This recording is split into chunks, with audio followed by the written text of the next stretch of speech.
But is that really evolution? We could ask questions like, is all change in living things evidence for evolution?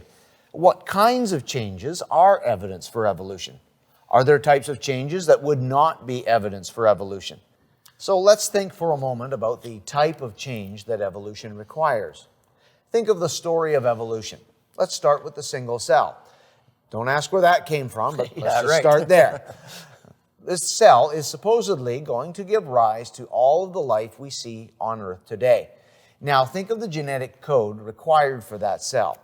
We could represent that here with these books.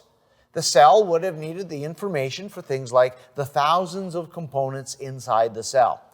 Even granting that it may have been simpler in the past, for it to be living and to reproduce, it must have been extremely complex.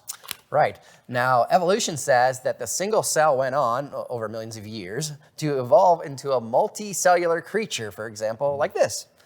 So the kinds of changes to the genetic code that would be needed involve adding huge amounts of new, never before existing genetic instructions to build all of the things that the single cell didn't have. That's right. The single cell didn't have the genetic instructions for things like hands and fingers, fingernails, muscles, hair, heart, arms, legs, knees, feet. It just wasn't there. So then for evolution to work, the central feature, the main thing we should see, is that genetic information is increasing to build all of these bigger and better structures that the single cell didn't have.